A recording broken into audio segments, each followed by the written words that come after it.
Hello students and welcome back to our YouTube channel Vidyam. मैं हूं Anshita Jindal, a graduate from SRCC. आज है तीसरा दिन। आज करने वाले हैं नेशनल इनकम का वन शॉट लेक्चर।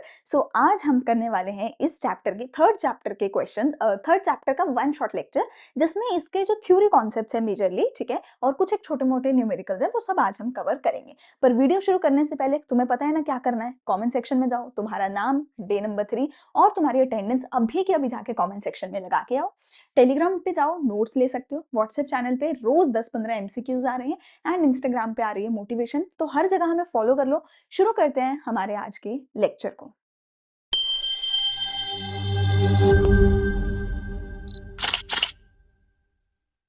चलो अब स्टार्ट करते हैं हमारे लेक्चर को, ठीक है। लाइक शेयर सब्सक्राइब जरूर करना। सबसे पहली चीज बेटा, जो इस चैप्टर में आप पढ़ते हो, मेजरली आप इस चैप्टर में टोटल 8 अलग अलग डेफिनेशंस पढ़ते हो। अभी तक आपने पहले चैप्टर में करा होगा सर्कुलर फ्लो ऑफ इनकम। उसके बाद दूसरे चैप्टर में आपने पढ़े होगी बेसिक टर्म्स की डेफिनेशन, जैसे कि डिप्रिसिएशन क्या होती है, एनएफआईए क्या होता है, एनआईटी क्या होता है ना, डोमेस्टिक टेरिटरी क्या है, नॉर्मल रेजिडेंट क्या है, उनकी डेफिनेशन आपने पढ़ी। अब देखो, ये जो वर्ड्स आपने चैप्टर नंबर 2 में पढ़े थे, इन्हीं वर्ड्स की मदद से हम हमारी नेशनल इनकम फाइंड आउट करते हैं, ठीक है। नेशनल इनकम का बेसिकली क्या मतलब होता है कि मेरे देश में, पूरे देश भर में एक साल में कितनी इनकम जनरेट हुई है, ये मेरी नेशनल इनकम है, ठीक है। पर हम सिर्फ और सिर्फ नेशनल इनकम नहीं फाइंड आउट करते, हम उसके अलावा 8 अलग अलग तरीके की चीजें फाइंड आउट कर सकते हैं, इंक्लूडिंग नेशनल इनकम।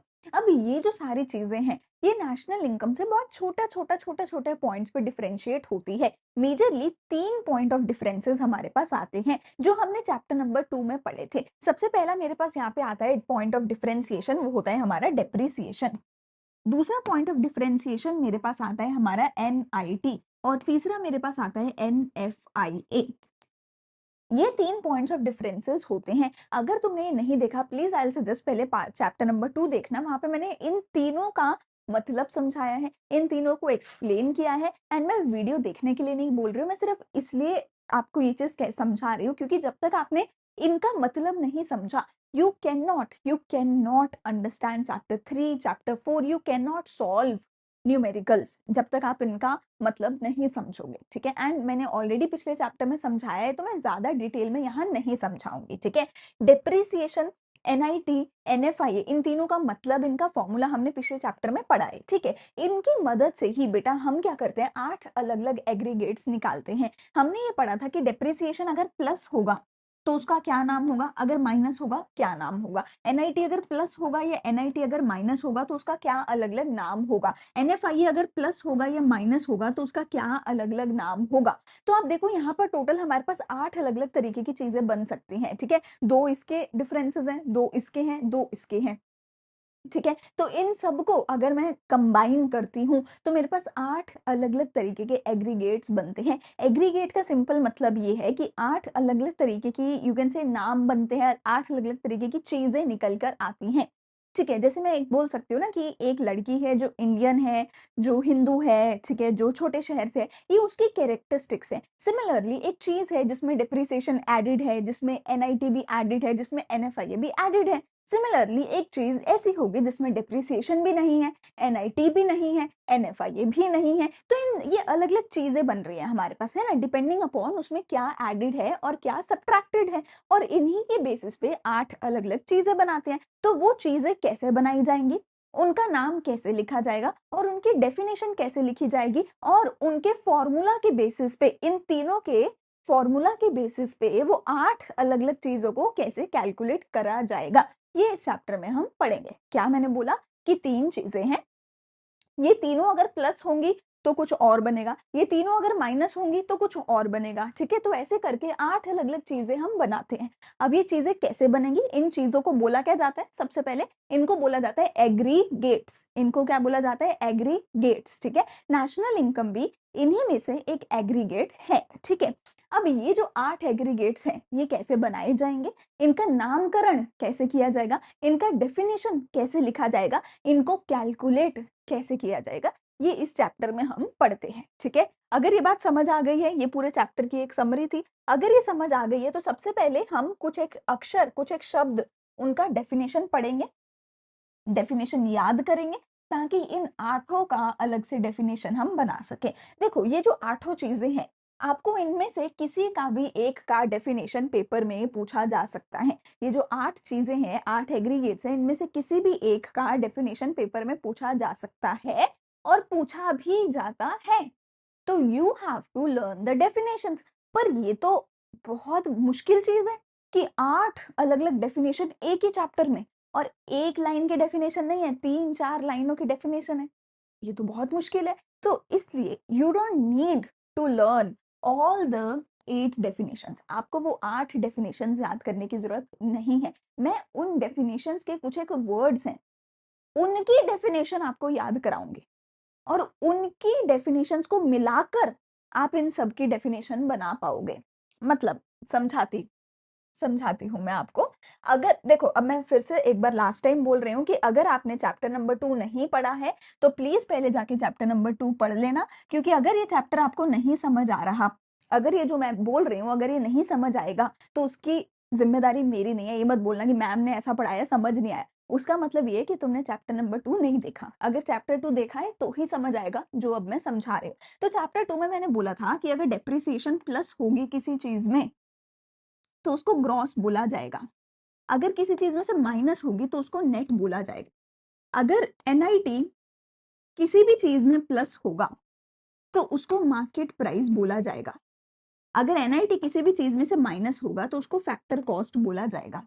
सिमिलरली अगर अगर एनएफआईए अगर एनएफआईए किसी भी चीज में प्लस होगा तो उसको नेशनल प्रोडक्ट बोला जाएगा। किसी भी चीज में से माइनस होगा तो उसको डोमेस्टिक प्रोडक्ट बोला जाएगा। ये हमने पढ़ा है पिछले चैप्टर में, ठीक है। इनका मतलब क्या था वो मैंने बताया था। अब हर जो 8 के 8 जो एग्रीगेट्स बनेंगे, उन 8 एग्रीगेट्स में से या तो कोई ग्रॉस होगा या तो नेट होगा, या तो कोई मार्केट होगा या फैक्टर कॉस्ट होगा, या डीपी होगा या एनपी होगा। तो you don't need to learn all the 8 definitions separately. आप ग्रॉस और नेट का मतलब याद कर लो, मार्केट प्राइस फैक्टर कॉस्ट का मतलब याद कर लो, डोमेस्टिक और नेशनल का मतलब याद कर लो। इनको तीनों को जोड़ के एक डेफिनेशन बन जाएगी, ठीक है। आओ देखते हैं सबसे पहले देखो, सबसे सिंपल तो है ग्रॉस और नेट का। अगर किसी चीज में डेप्रिसिएशन एडेड है तो उसको ग्रॉस बोला जाता है। तो ग्रॉस की डेफिनेशन क्या हो जाएगी? It is inclusive of depreciation. खत्म हो गई बात। अगर किसी चीज में डेप्रिसिएशन एडेड नहीं है तो उसको नेट बोला जाएगा। तो it is exclusive of depreciation, मतलब इसमें डेप्रिसिएशन एडेड नहीं है। सही हो गई बात। आगे, अब दूसरा, अगर एनआईटी एडेड है तो मार्केट प्राइस, अगर एनआईटी एडेड नहीं है तो फैक्टर कॉस्ट। फैक्टर कॉस्ट और मार्केट प्राइस की डेफिनेशन क्या है? डेफिनेशन के अंदर आपको इनका नाम ही लिखना है। देखो, मार्केट प्राइस की डेफिनेशन क्या है? It is the market value, या मार्केट प्राइस भी लिख सकते हो। It is the market value of final goods and services. खत्म हो गई बात। Market price, final goods and services, खत्म बात। फैक्टर कॉस्ट की डेफिनेशन क्या होगी? It is the some total of factor cost incurred on final goods and services. कितना आसान डेफिनेशन है, देखो कितना आसान है। फैक्टर कॉस्ट का क्या है? सम total of factor cost incurred on final goods and services. मतलब दो चीजें कॉमन है। पहली चीज है जो नाम है वो लिखना है, दूसरी चीज क्या लिखनी है? Final goods and services. तो फैक्टर कॉस्ट और मार्केट प्राइस की डेफिनेशन में दो चीजें लिखनी है। पहली चीज तो इनका नाम ही, दूसरा नाम क्या लिखना है? Final goods and services. Final goods and services. देखो, जब मैं ये चीज बोलती हूँ ना कि दूसरा क्या लिखना है, तो you should repeat it with me. आप वहां बैठे बैठे मेरे साथ बोलो। पहला क्या लिखना है? इनका नाम। दूसरा क्या लिखना है? Final goods and services. ठीक हो गई बात। तो फैक्टर कॉस्ट क्या है? सम total of factor cost incurred on final goods and services. मेरे साथ बोलना है, ठीक है। तीसरा, मार्केट प्राइस में क्या है? It is a market value of final goods and services. सही हो गई बात। 4 डेफिनेशन हो गई याद, ठीक है। 2 बची जो बड़ी बड़ी हैं। Domestic product, national product. देखो, डोमेस्टिक प्रोडक्ट क्या है? पहले मेरे साथ डेफिनेशन पढ़ो, मैं भी पढ़ूंगी, आप मेरे साथ ऊंची ऊंची बोल के पढ़ोगे। घर वालों को पता चलना चाहिए ना, फोन में पढ़ाई कर रहे हो, गेम नहीं खेल रहे हो, ठीक है। तो बोलो, it is produced with in the domestic boundaries of a country irrespective of whether it is produced by normal resident or non residents of a country। अब अगर आप इसको शॉर्ट में लिखना चाहते हो तो बस आप इतना लिख दो, ये जो आगे वाली चीज है ये अगर नहीं भी लिखोगे तो आपका काम चल जाएगा। सिंपल भाषा में बोला जाए, जो भी चीज मेरी डोमेस्टिक बाउंड्री के अंदर प्रोड्यूस हुई है वो मेरे डोमेस्टिक प्रोडक्ट में आएगा, फिर चाहे वो मेरे देश के लोगों ने प्रोड्यूस करी है या वो ऐसे लोगों ने प्रोड्यूस करी है जो मेरे देश के नहीं हैं, यानी कि जो नॉन रेजिडेंट्स है, चाहे उन्होंने मेरे देश में आके कुछ बनाया या मेरे देश के लोगों ने ही मेरे देश में कुछ बनाया, अगर वो मेरे डोमेस्टिक बाउंड्री के अंदर बनी है तो वो मेरे डोमेस्टिक प्रोडक्ट के अंदर इंक्लूड हो जाएगी। सही है बात। नेशनल प्रोडक्ट क्या है? It is produced by the normal residents of a country anywhere in the world. इसका इतना है। नॉर्मल नेशनल प्रोडक्ट कहता है कि भैया दुनिया में कहीं भी बना है, अगर मेरे लोगों ने बनाया है तो वो मेरे नेशनल प्रोडक्ट में ऐड हो जाएगा। पर डोमेस्टिक प्रोडक्ट कहता है कि अगर मेरी बाउंड्री के अंदर बना है, फिर चाहे वो किसी ने भी बनाया हो, वो डोमेस्टिक प्रोडक्ट में इंक्लूड हो जाएगा। इसको थोड़ा अच्छे से समझ लो, इसको थोड़ा अच्छे से समझ लो। देखो मेरे पास क्या क्या ऑप्शन हो सकते हैं। पहला ऑप्शन हो सकता है कि वो इंडिया के अंदर बना, ठीक है, हम नीचे कहीं अच्छे से इसको लिखते हैं।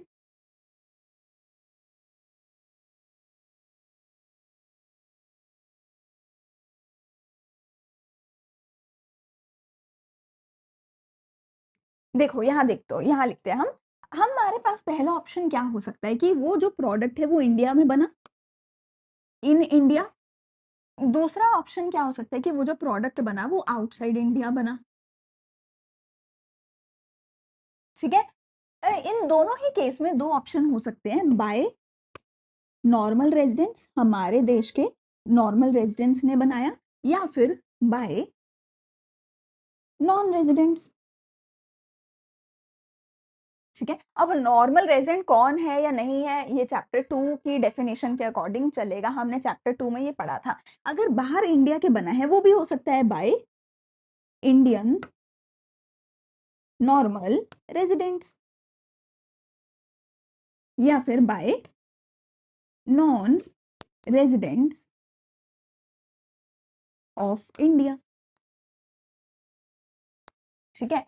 तो डोमेस्टिक प्रोडक्ट क्या बोलता है? डोमेस्टिक प्रोडक्ट कहता है कि अगर इंडिया के अंदर सामान बना है, फिर चाहे वो इसने बनाया हो, फिर चाहे वो इसने बनाया हो, ये पूरे का पूरा ही डोमेस्टिक प्रोडक्ट में ऐड हो जाएगा। देखो नॉर्मल रेजिडेंट कौन है? जो मेरे देश के अंदर रह रहा है पिछले 1 साल से। नॉर्मल रेजिडेंट कौन नहीं है? जो पिछले एक साल से मेरे देश के अंदर नहीं रह रहा, किसी और देश में रह रहा है। तो अगर सामान इंडिया के अंदर प्रोड्यूस हुआ, फिर चाहे वो मेरे रेजिडेंट्स ने बनाया या बाहर से कोई आए, है ना, बाहर से टूरिस्ट आते हैं ना, बाहर से लोग आते हैं ना इंडिया में, उन्होंने आके मेरे देश में कुछ बनाया, कुछ बेचा। अगर मेरे देश के अंदर सामान बनाया गया है, फिर चाहे वो किसी भी इंसान ने बनाया हो, अगर बाउंड्री मेरी ही तो डोमेस्टिक प्रोडक्ट, तो डोमेस्टिक प्रोडक्ट भी मेरा। अगर बाउंड्री मेरी तो डोमेस्टिक प्रोडक्ट भी मेरा। पर नेशनल प्रोडक्ट ऐसा नहीं बोलता। नेशनल प्रोडक्ट बोलता है, नेशनल प्रोडक्ट क्या बोलता है? It focus on people. Domestic product क्या करता है? इट फोकस ऑन बाउंड्री, ठीक है। डोमेस्टिक प्रोडक्ट कहता है अगर बाउंड्री मेरी तो डोमेस्टिक प्रोडक्ट मेरा, बनाया किसी ने भी हो। पर नेशनल प्रोडक्ट क्या बोलता है? बाउंड्री किसी की भी हो, अगर लोग मेरे तो नेशनल प्रोडक्ट मेरा। अगर मेरे नॉर्मल रेजिडेंट्स ने बनाया है, अगर सामान मेरे नॉर्मल रेजिडेंट्स ने बनाया है, हम इसका कलर चेंज कर लेते हैं। अगर सामान मेरे नॉर्मल रेजिडेंट्स ने बनाया है, फिर चाहे वो इंडिया में बनाया हो, फिर चाहे वो इंडिया के बाहर बनाया हो, फिर चाहे वो इंडिया में बनाया हो, फिर चाहे वो इंडिया के बाहर बनाया हो, अगर सामान मेरे नॉर्मल रेजिडेंट्स ने बनाया है तो वो मेरी नेशनल प्रोडक्ट में ऐड हो जाएगा। अगर मेरे लोगों ने बनाया है, कहीं भी बनाया हो, इंडिया के अंदर बनाया हो, इंडिया के बाहर बनाया हो, अगर मेरे लोगों ने बनाया है, मेरे लोग मतलब मेरे नॉर्मल रेजिडेंट्स ने अगर बनाया है, तो वो मेरी नेशनल प्रोडक्ट में ऐड हो जाएगा। तो वो मेरे नेशनल प्रोडक्ट में ऐड हो जाएगा। डोमेस्टिक प्रोडक्ट क्या कहता है? सामान मेरे घर के अंदर बना हो, किसी ने भी बनाया हो, मेरे घर के अंदर बना तो डोमेस्टिक प्रोडक्ट। ठीक हो गई बात। तो ये है डोमेस्टिक प्रोडक्ट और नेशनल प्रोडक्ट का मतलब। अगर कुछ भी समझ नहीं आया है तो टाइम स्टैम्प के साथ आप अभी के अभी मुझे डाउट पूछ सकते हो कमेंट सेक्शन में। अगर लिखना चाहते हो तो आप लिख सकते हो, ठीक है। स्क्रीनशॉट लेना चाहते हो तो आप ले सकते हो, पर इसको अच्छे से समझ लेना क्योंकि ये बहुत बार पूछा जाता है, ठीक है। ये है हमारा बेसिकली मतलब domestic product and national product का, ठीक है जी। चलिए आगे, चलें आगे, चलें चलें चलें, कहाँ गया। चलो, तो हमारे पास अब देखो क्या क्या डेफिनेशंस आ गई। अब हमारे पास डेफिनेशंस आ गई ग्रॉस और नेट की, जो कि डेप्रिसिएशन के ऊपर बेस्ड है। हमारे पास डेफिनेशन किसकी आ गई, ग्रॉस और नेट की आ गई, जो कि डेफिनेशंस के ऊपर बेस्ड है, ठीक है। स्क्रीनशॉट ले सकते हो अगर लेना चाहो तो। हमारे पास डेफिनेशन आ गई डोमेस्टिक प्रोडक्ट और नेशनल प्रोडक्ट की। तो अगर मेरे लोगों ने बनाया, मेरे नॉर्मल रेजिडेंट्स ने बनाया, दुनिया में कहीं भी, एनीवेयर इन द वर्ल्ड, तो नेशनल प्रोडक्ट। अगर मेरी बाउंड्री के अंदर बनाया, किसी ने भी बनाया, मेरे रेजिडेंट्स ने या मेरे नॉन रेजिडेंट्स ने, मतलब जो मेरे घर के लोग नहीं है उन्होंने बनाया, if it is within the domestic boundary then it is considered, it is added in domestic product, ठीक है। फैक्टर कॉस्ट और मार्केट प्राइस का सिंपल है, पहले इनका नाम, फिर क्या लिखना है, फिर क्या लिखना है, बोलो मेरे साथ, फाइनल गुड्स एंड सर्विसेज। तो अगर market price of final goods and services, some total of factor cost of final goods and services, ये हो गई डेफिनेशंस जो याद करनी पड़े, ठीक है। आई डोंट थिंक कुछ भी इसमें मुश्किल है। अगला मैंने साथ साथ टिप्स भी दिए, नोट्स के अंदर टिप्स लिखी हैं कि अगर लेक्चर भूल गए यहाँ से याद आ जाए। टिप क्या है, हमेशा इनको मिला के जब भी कोई डेफिनेशन बनाओगे तो डेफिनेशन में एक लाइन जरूर लिखनी है, वो क्या है, with in an accounting year. Definition में एक लाइन जरूर लिखनी है, हर डेफिनेशन में एक लाइन जरूर लिखनी है, वो क्या है, with in an accounting year, with in an accounting year. अब बनाए एग्रीगेट्स, कितने एग्रीगेट्स बनने थे, 8। कितने एग्रीगेट्स बनने थे, 8, ठीक है। अब देखो एग्रीगेट्स कैसे बनेंगे। एक तो डेप्रिसिएशन के बेस पे बनेगा, या ग्रॉस होगा या नेट होगा। एक एनआईटी के बेस पे बनेगा, या तो फैक्टर कॉस्ट होगा या तो मार्केट प्राइस होगा। एक एनएफआईए के बेस पे बनेगा, या तो क्या कहते हैं, नेशनल प्रोडक्ट होगा या तो डोमेस्टिक प्रोडक्ट होगा। इन डिफरेंसेस के बेसिस पर हमारी डेफिनेशंस बनेंगी, ठीक है। अब जो डेफिनेशन बनेगी उसमें सबसे पहले क्या लिखना होगा, सबसे पहले उसमें लिखना होगा डेप्रिसिएशन के बारे में। सबसे पहले क्या लिखना होगा, डेप्रिसिएशन के बारे में। मैं तुम्हें क्या बता रही हूँ, मैं तुम्हें नामकरण करना बता रही हूँ। जैसे एक बच्चा पैदा होता है, उसका नामकरण करते हैं ना, कि लड़का है तो ऐसा होना चाहिए, हिंदू है तो ऐसा होना चाहिए। आप 3-4 चीजें देखोगे ना किसी का भी नाम रखने के पहले, है ना, कि अगर मुस्लिम है तो ऐसे नाम होंगे, हिंदू है तो ऐसे नाम होंगे, अगर लड़का है तो ऐसे नाम होंगे, अगर लड़की है तो ऐसे नाम होंगे, अगर इंडियन है तो ऐसे नाम होंगे, अगर बाहर का है तो ऐसे नाम होंगे। हम कुछ क्राइटेरियाज के बेसिस पे नाम रखते हैं ना बच्चे का, वैसे ही हम यहाँ पे नामकरण कर रहे हैं। अच्छा, जैसे होता है ना कि हमारा फर्स्ट नेम है फिर हमारा सरनेम आता है ना। अच्छा, मिडिल नेम भी होता है जिसमें पेरेंट्स का नाम लिखते हैं, है ना। ऐसे ही कई जगह पे पहले सरनेम लिखा जाता है फिर फर्स्ट नेम लिखा जाता है, जो हमारा यहाँ पे नाम होता है। तो इट डिपेंड्स कि कौन सा नाम आगे कौन सा नाम पीछे। तो मैं वही नामकरण करना तुम्हें सिखा रही हूँ कि सरनेम कहाँ जाएगा, मिडिल नेम कहाँ जाएगा, फर्स्ट नेम कहाँ जाएगा, सबसे पहले क्या, फिर क्या, फिर क्या, ये नामकरण करना सीख लो। तो सबसे पहले आप डेप्रिसिएशन के बारे में लिखोगे। डेप्रिसिएशन के बेस पे या तो कोई चीज नेट हो सकती है या तो कोई चीज ग्रॉस हो सकती है। तो सबसे पहले फर्स्ट नेम हमारे बच्चे का क्या है, अबाउट डेप्रिसिएशन, या तो नेट होगा या तो ग्रॉस होगा। पहला नाम क्या बन गया, नेट या तो ग्रॉस। दूसरे नाम मिडिल नेम में हम क्या लिखेंगे, एनएफआईए के बारे में, हम लिखेंगे एनएफआईए के बारे में। तो वो या तो डोमेस्टिक प्रोडक्ट हो सकता है या तो नेशनल प्रोडक्ट हो सकता है। मिडिल नेम में हम एनएफआईए के बारे में बताएंगे कि एनएफआईए एडेड है या एनएफआईए एडेड नहीं है। कैसे पता चलेगा, डोमेस्टिक प्रोडक्ट एनएफआईए एडेड नहीं है, नेशनल प्रोडक्ट एनएफआईए एडेड है, ठीक है। अब ये हो गया, एक ही बचा एनआईटी। तो तीसरे नंबर पे हम एनआईटी के बारे में बताएंगे, या तो फैक्टर कॉस्ट होगा या तो मार्केट प्राइस होगा। लेकिन लेकिन इसको ऊपर नहीं लिखोगे, इसको पैरों में बिठाओगे, इसको नीचे लिखोगे, ठीक है। या तो फैक्टर कॉस्ट होगा उसको भी नीचे लिखोगे, या तो मार्केट प्राइस होगा उसको भी यहाँ पर नीचे छोटा सा लिखोगे। देखो यहाँ पे मैंने क्या किया है, एनएनपी बड़ा है, एमपी नीचे पैर में छोटा है, ठीक है। तो आपके पास क्या बन गया, या तो नेट और ग्रॉस, डोमेस्टिक और नेशनल, फैक्टर कॉस्ट और मार्केट प्राइस, ये बन गए हमारे नामकरण हो गया कि नामकरण ऐसे होगा। सबसे पहले नेट या ग्रॉस आएगा, फिर डोमेस्टिक या नेशनल आएगा, फिर एफसी या एमपी आएगा नीचे पैर में, ठीक है। ऐसे कर करके आप मिक्स मैच करके टोटल 8 अलग अलग बच्चों के नाम बना सकते हो, ठीक है। 8 अलग अलग बच्चों के नाम बना सकते हो। देखो, gross net, gross net, gross net, gross net, ठीक है।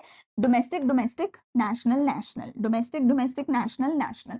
फैक्टर कॉस्ट के 4, मार्केट प्राइस के 4। देखो, 4 में फैक्टर कॉस्ट आ रहा है, 4 में मार्केट प्राइस आ रहा है, 4 में ग्रॉस आ रहा है, चारों में नेट आ रहा है, 4 में डोमेस्टिक आ रहा है, 4 में नेशनल आ रहा है, ठीक है। तो परम्यूटेशन कॉम्बिनेशन करके 8 हमारे पास बनते हैं, ठीक है।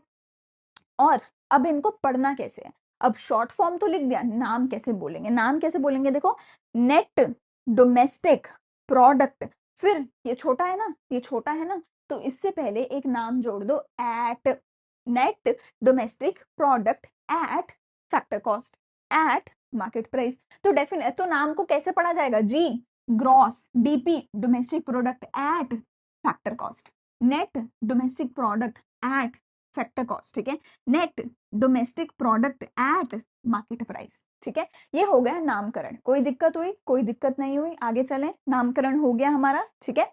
अगला टिप हमारे पास क्या है? अब बहुत बार क्वेश्चन बोलता है एनडीपीएफसी निकालो, एनएनपीएफसी निकालो, जीडीपीएमपी निकालो। वो तो आसान है, आपको पता है जीडीपीएमपी निकालना है, आपको पता है जीडीपीएमपी निकालना है। जीडीपीएमपी निकालने के लिए मतलब डेप्रिसिएशन प्लस होनी चाहिए, है ना। एनएफआईए उसमें नहीं होना चाहिए, माइनस होना चाहिए, और एनआईटी भी उसमें होना चाहिए। अगर नाम दे दिया सीधा सीधा, फिर तो पता है ना कि ये तीनों चीजें ऐसे ऐसे होनी चाहिए, बात खत्म हो गई। कैलकुलेट करो, प्लस माइनस करो, आंसर आ जाएगा। अगर क्वेश्चन बोले नेशनल इनकम निकालो, तो इन 8 में से कौन सा बच्चे का नाम निकालना है, कौन सी चीज निकालनी है, वो नहीं पता। तो अगर क्वेश्चन बोले कि नेशनल इनकम निकालो, तो आपको एनएनपीएफसी निकालना है। मेरे साथ बोलोगे 4 बार। अगर क्वेश्चन बोले नेशनल इनकम निकालो, तो आप क्या निकालोगे? एनएनपीएफसी। क्या निकालोगे?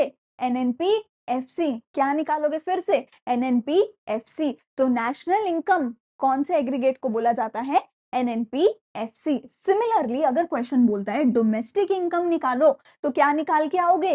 एनडीपीएफसी। क्या निकाल के आओगे? एनडीपीएफसी। बहुत बढ़िया। तो मतलब क्या है? अगर डोमेस्टिक इनकम निकालनी है, डोमेस्टिक नहीं, चलो नेशनल देखते हैं, क्योंकि यही पूछी जाती है मोस्टली। अगर क्वेश्चन बोले कि नेशनल इनकम निकालनी है, तो क्या निकाल के आओगे? बोलो मेरे साथ, एनएनपीएफसी। मतलब कि इसमें डेप्रिसिएशन क्या होगी? मेरे साथ बोलो, माइनस। एनपी है तो एनएफआईए क्या होगा? सोचो, प्लस। फैक्टर कॉस्ट है तो एनआईटी क्या होगा? सोचो, माइनस। ये हो गई चीज, समझ आ गई चीज। तो NDPFC domestic income, एनएनपीएफसी national income. अब नामकरण हो गया, शॉर्ट फॉर्म लॉन्ग फॉर्म समझ आ गया। डेफिनेशंस के लिए मैंने 4 8 उन सभी की डेफिनेशन बताई, नेट ग्रॉस वगैरह की, वो हो गया। उन सबको जोड़ के डेफिनेशन बनानी कैसे है, अब ये सीखते हैं। अब नामकरण तो पता चल गया ना, अब नामकरण तो पता चल गया ना कि पहले एन फिर डीपी फिर एफसी। डेफिनेशन कैसे लिखने? डेफिनेशन उल्टी, पहले एफसी फिर डीपी फिर एन। डेफिनेशन उल्टी, पहले एफसी फिर एनपी फिर एन। तो डेफिनेशन आपको पीछे से शुरू करनी है। To write the definition, learn the definition of individual word. सारे जो वर्ड बताए उनकी डेफिनेशन याद करो from page number 1 and combine them, और उन सबको कंबाइन कर दो। पर यहाँ पर टिप क्या होगी बेटा जी? टिप लिखी है मैंने, लिखी है, start writing the definition from the last word. पीछे से शुरू करो डेफिनेशन लिखना। जैसे कि जीडीपी एमपी में पहले डिफाइन करो एमपी को, फिर डिफाइन करो डीपी को, और फिर डिफाइन करो ग्रॉस को, ठीक है। तो सबसे पहले किसको डिफाइन करें? फैक्टर कॉस्ट को। फैक्टर कॉस्ट और मार्केट प्राइस का डेफिनेशन तो बहुत आसान था, पहले नाम लिख दो उसका, फिर फाइनल गुड्स एंड सर्विसेज लिख दो। सो एफसी क्या है? इट इज, देखो, NDPFC net domestic product at factor cost refers to पहले एफसी का definition, sum total of factor cost incurred on final goods and services. ये हो गया एफसी का डेफिनेशन।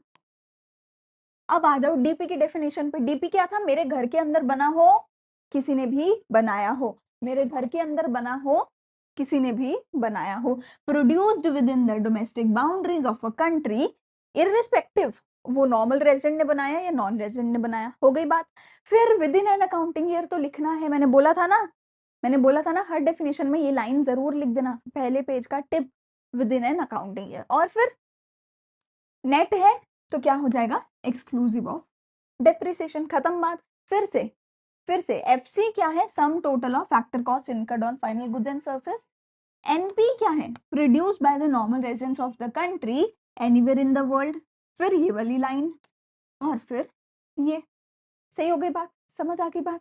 अगर यहाँ पे कोई भी डाउट है अभी के अभी कमेंट सेक्शन में पूछो, अगर नहीं समझ आया तो दोबारा सुनो, एक बार थोड़ा सा पीछे करके सुन लो।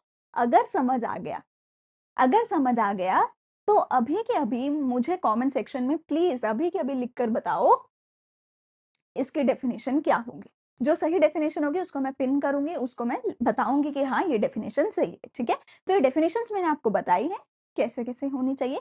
जीडीपी का डेफिनेशन आप लोग अभी के अभी मुझे कमेंट सेक्शन में बताने वाले हो। चले आगे, तो नामकरण हो गया, डेफिनेशन हो गई, कैलकुलेशन पे आ जाते हैं, फॉर्मूला पे आ जाते हैं, ठीक है। तो अगर किसी भी चीज में डेप्रिसिएशन ऐड करोगे, तो उसका नाम क्या बन जाएगा, ग्रॉस। किसी भी चीज में से डेप्रिसिएशन माइनस करोगे उसका नाम क्या बन जाएगा, नेट। फिर से अब मेरे साथ बोलो, इफ डेप्रिसिएशन इज एडेड तो नाम क्या होगा, gross. If depreciation is subtracted तो नाम क्या होगा, नेट, ठीक है। If depreciation is added, gross, if depreciation is subtracted, net, ठीक है। अब फैक्टर कॉस्ट और मार्केट प्राइस की बात करते हैं। तो किसी भी चीज में इफ एनआईटी इज एडेड, किसी भी चीज में एनआईटी इज एडेड, तुम्हें प्लीज हर बार मेरे साथ बोलना है, जैसे लाइव क्लास में टीचर के साथ बोलते हो, मम्मी को पता चलना चाहिए कि मेरा बच्चा पढ़ रहा है। इफ एनआईटी इज एडेड, अगर एनआईटी ऐड हो रही है किसी भी चीज में तो market price. If NIT is subtracted, किसी भी चीज में एनआईटी अगर ऐड नहीं है, अगर एनआईटी माइनस है तो क्या बोलोगे, फैक्टर कॉस्ट, ठीक है। फैक्टर कॉस्ट क्या है, एक ऐसी चीज जिसमें एनआईटी एडेड नहीं है। मार्केट प्राइस क्या है, एक ऐसी चीज जिसमें एनआईटी एडेड है। बढ़िया हो गई बात, ठीक है। तो फैक्टर कॉस्ट में एनआईटी प्लस करोगे तो मार्केट प्राइस आ जाएगा, मार्केट प्राइस में से एनआईटी माइनस करोगे फैक्टर कॉस्ट आ जाएगा। यहाँ पे ये जो फॉर्मूलाज है प्लीज मैं रिक्वेस्ट कर रही हूँ सुन के मत छोड़ना। अगर ये फॉर्मूलाज नहीं हुए तो जो अगले चैप्टर के क्वेश्चन है वो भी नहीं होंगे। और नेशनल इनकम का कम से कम 4 से 5 नंबर, कम से कम कह रही हूं मैं, 4 से 5 नंबर का न्यूमेरिकल आना पक्का है, गारंटेड है। अगर ये फॉर्मूला नहीं हुए याद, अगला चैप्टर भूल जाओ, करके ही मत जाना। अगर ये नहीं हो रहा ना वो तो होगा ही नहीं, हो ही नहीं सकता। तो इनको सिर्फ सुन के छोड़ना नहीं है, इनको साथ के साथ अभी के अभी लिखना है नोट्स में अपने, ठीक है। तो अगर फैक्टर कॉस्ट में प्लस कर दिया जाए एनआईटी, नाम क्या बनेगा, बोलो, मार्केट प्राइस। अगर मार्केट प्राइस में माइनस कर दिया जाए एनआईटी, नाम क्या बनेगा, फैक्टर कॉस्ट, ठीक है। आगे चले, अगर डोमेस्टिक प्रोडक्ट में या किसी भी चीज में एनएफआईए को प्लस कर दिया जाए तो क्या बनेगा, नेशनल प्रोडक्ट। अगर किसी भी चीज में एनएफआईए को माइनस कर दिया जाए तो क्या बनेगा, डोमेस्टिक प्रोडक्ट, ठीक है। एनएफआईए का फॉर्मूला क्या है, फीफा माइनस फीटा, पिछले चैप्टर में ये करवाया था। एनआईटी का फॉर्मूला क्या है, indirect tax minus subsidy, indirect tax minus subsidy. NFIA का मतलब क्या होता है, net factor income from abroad, ठीक है। Net factor income from abroad, FIFA का मतलब क्या होता है और फीटा का मतलब क्या होता है। फीफा का मतलब होता है फैक्टर, यहीं से देख लो बस, फीफा में क्या होता है, फीफा में ये नेट वाला वर्ड तो होता नहीं है, ये होता नहीं है, FIFA, FIFA, factor income from abroad. बोलो मेरे साथ, फीफा क्या है, factor income from abroad. FITA क्या है, नेट तो होगा नहीं, एन तो है नहीं इनमें, फैक्टर इनकम टू अब्रॉड, ठीक है। तो अगर नेट आ गया इसका मतलब कैलकुलेशन पहले ही हो चुकी है, आपको दोबारा करने की जरूरत नहीं है, ठीक है। अगर नेट वाला वर्ड आगे आ गया तो मतलब ऑलरेडी फीफा माइनस फीटा का फॉर्मूला लग चुका है, ये फॉर्मूला लगा के ही तो ये निकाला है। तो आपको दोबारा से फीफा माइनस फीटा करने की कोई जरूरत नहीं है। नंबर 2, अगर NFIA नहीं दे रखा, तो फीफा माइनस फीटा करके NFIA निकालना पड़ेगा। सही हो गई बात। नंबर 3, अगर सिर्फ फीफा दे रखा है, फीटा नहीं दे रखा, तो क्या करना है? या अगर सिर्फ फीटा दे रखा है, फीफा नहीं दे रखा, तो क्या करना है? तो जो भी चीज नहीं दे रखी उसको जीरो अज्यूम करना है, उसको जीरो अज्यूम करना है। तो 3 केस मेरे पास बनेंगे। कहाँ लिखें? यहाँ लिख लेते हैं। 3 केस मेरे पास बनेंगे। पहला केस है, मुझे NFIA दे रखा है, तो मुझे फीफा माइनस फीटा करने की कोई जरूरत नहीं है, कोई जरूरत नहीं है। दूसरा केस क्या बनेगा? NFIA नहीं दे रखा, तो मुझे फीफा माइनस फीटा करना पड़ेगा। ठीक है। अब इन दोनों में से अगर तो दोनों ही दे रखे हैं, अगर दे रखा है कि फीफा है 10, फीटा है 5, तो NFIA कितना होगा? 10 माइनस 5, 5। अगर मुझे दे रखा है अगर मुझे दे रखा है फीफा और फीटा नहीं दे रखा, तो NFIA कैसे निकलेगा? 10 माइनस 0 इक्वल टू 10। सही हो गई बात? सही हो गई। अगर मुझे दे रखा है सिर्फ फीटा, फीफा नहीं दे रखा, तो क्या करूंगी? फीफा को 0 माइनस 10 इक्वल टू माइनस 10। ठीक हो गई बात। तो अगर तो NFIA ही दे रखा है, फिर तो कैलकुलेट करो ही मत। अगर NFIA नहीं दे रखा तो कैलकुलेट करो। दोनों दे रखे हैं तो ऑब्वियसली दोनों को लोगे। अगर कोई एक दे रखा है उसको ले लो, दूसरे को जीरो अज्यूम कर लो। सेम चीज NIT के साथ भी करनी है। आई होप वो समझाने की जरूरत नहीं होगी, अभी तक ये समझ आ गया होगा। NIT कैसे निकाला जाता है? Indirect tax minus subsidy. अगर NIT दे रखा है तो इनडायरेक्ट टैक्स माइनस सब्सिडी करने की कोई जरूरत नहीं है। अगर NIT नहीं दे रखा तो ये फॉर्मूला लगाना पड़ेगा इनडायरेक्ट टैक्स माइनस सब्सिडी का। अगर ये दे रखा है, इनडायरेक्ट टैक्स दे रखा है 10, सब्सिडी दे नहीं रखी, तो NIT कैसे निकलेगा? 10 माइनस 0 इक्वल टू 10। अगर सिर्फ सब्सिडी दे रखी है, इनडायरेक्ट टैक्स नहीं दे रखा, तो NIT कैसे निकलेगा? कितना आएगा बताओ मुझे? 0 माइनस 10 इक्वल टू माइनस 10। सही हो गई बात। तो जो नहीं दे रखा उसको ढूंढो मत, ठीक है। जो दे रखा है उसको सबको 2 बार पढ़ो, 2 बार देखो कि क्या दे रखा है। जो नहीं दे रखा उसको छोड़ दो, उसको जीरो अज्यूम कर लो, छोड़ दो, बस बात हो गई खत्म। ठीक है। तो NFIA का नाम क्या है? Net factor income from abroad. FIFA क्या है? नेट हटा दो। अगर नेट वाला वर्ड नहीं दे रखा तो मतलब कैलकुलेशन तो करनी पड़ेगी। ठीक है। तो फीफा क्या है? Factor income from abroad. FITA क्या है? Factor income to abroad. NIT क्या है? Net indirect tax. फिर से अगर वर्ड आ गया नेट तो कैलकुलेशन करने की कोई जरूरत नहीं है। अगर वर्ड नेट वाला नहीं है, अगर इनडायरेक्ट टैक्स है तो उसमें से सब्सिडी माइनस करना पड़ेगा।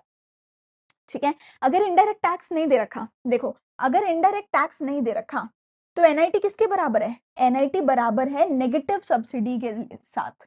अगर इनडायरेक्ट टैक्स नहीं दे रखा, अगर ये 0 है, तो NIT किसके बराबर है? माइनस ऑफ सब्सिडी से। ठीक है। NIT is equal to negative of subsidy. अगर इनडायरेक्ट टैक्स नहीं दे रखा तो NIT का फॉर्मूला क्या है? Indirect tax minus subsidy. ठीक है। अगर इनडायरेक्ट टैक्स नहीं दे रखा तो सब्सिडी माइनस के बराबर है। अगर सब्सिडी नहीं दे रखी तो NIT is equal to indirect tax. ठीक है। चलें आगे। आई होप ये चीज समझ आ गई। फिर से अगर कोई भी डाउट है टाइम स्टैम्प के साथ, अभी के अभी कमेंट सेक्शन में पूछ सकते हो, आई विल आंसर। ठीक है। अच्छा, टिप्स मैंने फिर से वही लिख रखी है। Negative net factor income from abroad is called as net factor income to abroad. समझाती हूँ। ठीक है। चलो क्वेश्चन बाद में करते हैं, पहले आप कुछ टिप्स याद रख लो, कुछ पॉइंट्स याद रख लो। जो मैंने अभी बोला कि NFIA is equals to FIFA minus FITA. ठीक है। ठीक है। अगर फीफा है 10, फीटा है 5, तो NFIA कितना आ गया? 5 पॉजिटिव। तो NFIA ही कहलाएगा, ये कहलाएगा net factor income from abroad. क्या कहलाएगा? Net factor income from abroad. पर अगर मैं केस उल्टा कर दूं, अगर मैं बोलूं फीफा है 10 और फीटा है 15, तो अब आंसर कितना आएगा? इसका आंसर आएगा -15। तो ये दो तरीके से आपके पेपर में दिया हो सकता है। ये जो चीज है ये दो तरीके से आपके पेपर में दे रखी हो सकती है। या तो सीधा दे रखा होगा कि NFIA इज इक्वल्स टू -15, ठीक है, या फिर दे रखा होगा net factor income to abroad equal to 15। समझ रहे हो? So you have to understand कि net factor income from abroad लिखा है, ये टू अब्रॉड लिखा है। अगर फ्रॉम अब्रॉड लिखा है तो वो -15 लिख रखा होगा, लिख रखा होगा, और -15 के साथ ही सारी कैलकुलेशन करनी पड़ेगी। पर अगर net factor income to abroad लिखा हुआ तो वो प्लस का 15 लिख रखा होगा, उसको खुद से आपको -15 करना पड़ेगा, करना पड़ेगा, ठीक है। तो यू हैव टू सी कि net factor income from abroad लिखा है या टू अब्रॉड लिखा है, क्योंकि इतने बड़े नाम में छोटे से अक्षर का फर्क है, इतने बड़े नाम में छोटे से एक अक्षर का फर्क है, जो मोस्ट ऑफ द बच्चों को मोस्ट ऑफ द टाइम नहीं दिखता, एंड मोस्ट ऑफ द बच्चे इसकी वजह से पूरा फाइनल आंसर गलत करके आते हैं। So you have to be very careful कि क्वेश्चन ने क्या लिख रखा है। तो अगर net factor income to abroad है 15, इसका मतलब आपको -15 लेकर सारी कैलकुलेशन करनी है, ठीक है। सो -NFIA का क्या मतलब है? Net factor income to abroad, ठीक है। इसका क्या मतलब है कि जो फीटा है वो फीफा से ज्यादा है, जो फीटा है वो फीफा से ज्यादा है, ठीक है। अगर -NIT है, इसका क्या मतलब है कि जो सब्सिडी है वो इनडायरेक्ट टैक्स से ज्यादा है, और माइनस का जो NIT है वो नेगेटिव ऑफ सब्सिडीज के बराबर होगा। सॉरी, जो NIT है वो नेगेटिव ऑफ सब्सिडीज के बराबर होगा अगर इनडायरेक्ट टैक्स नहीं दे रखा। देखो क्या बोला मैंने, ignore what is not given, जो नहीं दिया हुआ उसको इग्नोर कर दो, जो दे रखा है कंसीडर ओनली व्हाट्स गिवन, जो दे रखा है सिर्फ उसको कंसीडर करो। मतलब अगर आपको NIT कैलकुलेट करना है तो आपको टैक्स भी चाहिए, सब्सिडी भी चाहिए, लेकिन अगर टैक्स नहीं दे रखा तो टैक्स को जीरो मानो। NIT कैसे निकालोगे? Zero minus subsidy equal to minus का सब्सिडी, ठीक है। अगर अगर इनडायरेक्ट टैक्स नहीं दे रखा उसको जीरो मान लो, सब्सिडी अगर 10 दे रखी है तो NIT कैसे निकलेगा? 0 माइनस 10, यानी NIT कितना आ जाएगा? -10, ठीक है। अच्छा, same is true for NFIA। ये चीज NFIA के लिए भी ट्रू है कि अगर फीफा नहीं दे रखा, अगर ये 0 है तो फीटा कितना आ जाएगा? फीटा कितना आ जाएगा? -5, ठीक है। अगर फीफा नहीं दे रखा, ठीक है, अच्छा ये यहाँ पे -5 आना था, चलो पहले अगर फीफा नहीं दे रखा तो फीटा कितना आ जाएगा? -50, ठीक है। चलो अगली चीज, ये जो पॉइंट है ये वेरी वेरी इंपॉर्टेंट है। इसको गांठ बांध के अगर रख लोगे, अगर इसको पढ़ लोगे, समझ लोगे, तुम्हारा काम आसान हो जाएगा। अगर इसको नहीं समझा तो मेरी गारंटी है तुम नंबर नहीं ले पाओगे पेपर में, नेशनल इनकम में नंबर कटवा के आओगे। ये पॉइंट क्या बोलता है? ये पॉइंट बोलता है learn different names of different things. हर चीज का अलग अलग नाम होगा, एक नहीं कई सारे होंगे। हर चीज की कुछ ना कुछ अलग आइटम दे रखी होगी, एक नहीं कई सारी होंगी, and you don't know paper क्या पूछेगा, यू डोंट नो। हम टीचर्स अपने एक्सपीरियंस के हिसाब से मेजॉरिटी सब कुछ आपको करवा के भेजेंगे, पर फिर भी CBSE एक ना एक ऐसी चीज डाल सकता है जो ना आपने पहले देखी हो ना हमने देखी हो, कुछ ना कुछ वो ऐसा डाल सकता है। तो क्या किया जाए? तो इसका एक ही तरीका है, वो क्या है कि प्रैक्टिस करो और ज्यादा से ज्यादा प्रैक्टिस करो। जितनी ज्यादा प्रैक्टिस करोगे हर बार क्वेश्चन में कोई नया नाम देखने को मिलेगा, कोई नई चीज, कुछ नया एलिमेंट, कुछ ना कुछ देखने को मिलेगा। जैसे ही मैंने बताया फीफा और फीटा वाला, net factor income to abroad वाला, बता तो मैंने दिया, दिमाग में तुम्हारे रहेगा? नहीं रहेगा। जब 4 बार क्वेश्चन में आएगा ना net factor income to abroad, और 4 बार जब गलती करोगे फिर याद रहेगा कि अच्छा net factor income to abroad minus होगा, ठीक है, तब याद रहेगा। सो ये सिर्फ और सिर्फ प्रैक्टिस के साथ आएगा। तो जब भी कोई नया नाम मिले, कोई नई आइटम मिले, कुछ भी मिले, उसको साथ के साथ अपने नोट्स में लिख लो। जहां भी इस चैप्टर के नोट्स बनाओगे उसके पीछे 2 पेज खाली छोड़ देना, उन 2 पेजेस में लिखते रहना जहां भी कुछ नया मिले। जैसे डेप्रिसिएशन, कभी भी क्वेश्चन डेप्रिसिएशन नहीं लिखेगा, क्वेश्चन क्या लिखेगा, consumption of fixed capital. Question क्या लिखेगा, consumption of fixed capital. So you have to see question ने क्या लिखा है, उसके अकॉर्डिंग आंसर करना पड़ेगा। और ये सिर्फ प्रैक्टिस के साथ आएगा। प्रैक्टिस करते जाओ, जो भी मिलता जाए उसको नोट्स के अंदर लिखते चले जाओ, नोट्स बनाते चले जाओ, नोट्स को पढ़ते जाओ, याद करते जाओ, पेपर देके आ जाओ, फुल मार्क्स आएंगे।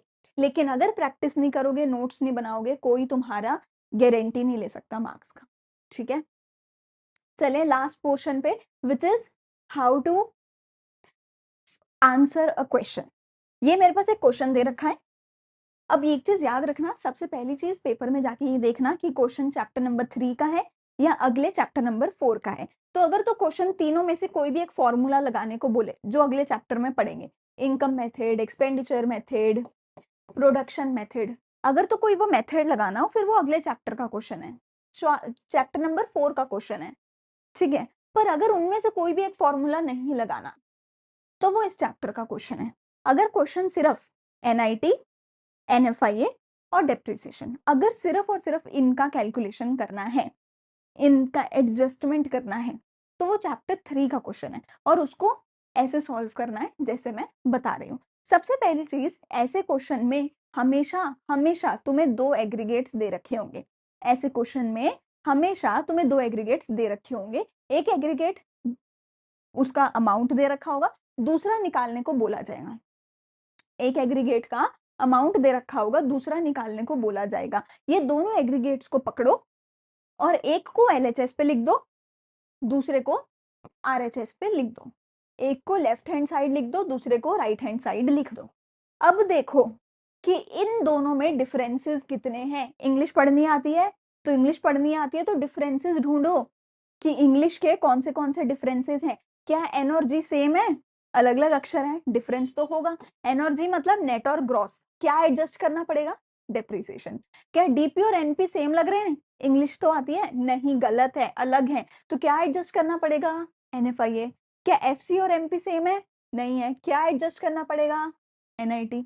समझ आ गई बात। तो जितने डिफरेंसेस हैं उतने एडजस्टमेंट करने पड़ेंगे।